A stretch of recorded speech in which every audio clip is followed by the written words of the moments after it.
thing to know here is that at the end of the year, he has taken off an immense amount of animal protein from this farm. 40,000 pounds of beef, 30,000 pounds of pork, 10,000 broilers, 1,200 turkeys, 1,000 rabbits, 35,000 dozen eggs from 100 acres. If anyone says, can organic feed the world? Take them to this farm. There is no question that sustainable ag can feed the world when it is done right. But the important thing to remember, I'm going to step on your applause, because the really important thing to remember is at the end of that year, when all that food has come off this land, there is more soil, not less. There is more biodiversity, not less. There is more fertility, not less. Now, why is that significant? It's significant because most of us carry in our heads a model of our relationship to nature that is zero-sum. That is, for us to get what we want from nature, whether it is oil, energy, whether it is food, whether it is entertainment, nature is diminished. We assume this to be true. We see examples of it all around. What that farm, what a well-managed pasture shows is that it is not necessarily the case. There is a non-zero-sum way for us to engage with the natural world. And for me, that is one of the most hopeful things I've observed in 25 years about writing about the human relationship with nature. Let me remind you that the Soviet Union foundered precisely on the issue of food. Let me suggest that there's nothing more hard-headed or realistic than building and defending local food economies. Indeed, to do so is a matter not of sentiment, but of critical importance to national security and public health. And let me quickly run through a couple reasons.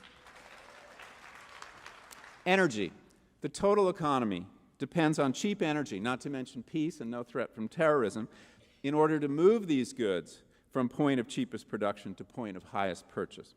We will not reduce our dependence on foreign sources of energy or confront the issue of climate change without dealing with this industrial food system.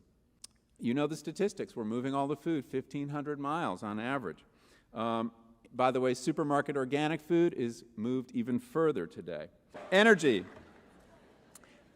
One reason to buy local. Sovereignty is another. Do we really want to go down the path we have gone down with our energy with food? Do we really want to find ourselves in a position where all our grain is coming from South America, our produce from Mexico? The projections right now that are in this state of California, at the end of this century, there will be no more food production in the Central Valley. It will be houses and highways, wall to wall, mountain to mountain.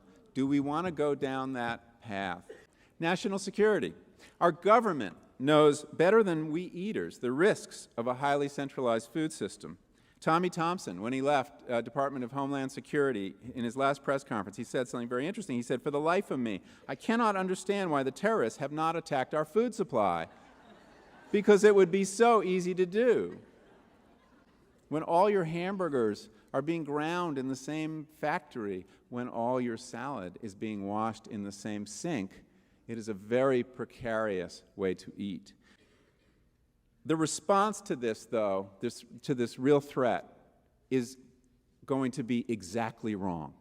Instead of seizing on this and the terrorist threat as a reason to decentralize our food supply, which would be, if there was any true concern for Homeland Security, exactly what the government would be endeavoring to do right now, we are bringing in more regulation and more technology. Progressive senators are proposing that we begin to regulate farms the way we regulate meat plants. And you know what that will mean.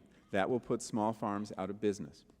So that you see what happens. As industrial agriculture fails and sickens us, the solutions promote more industrialization of agriculture. And that's what we need to resist. We need to move in the other direction.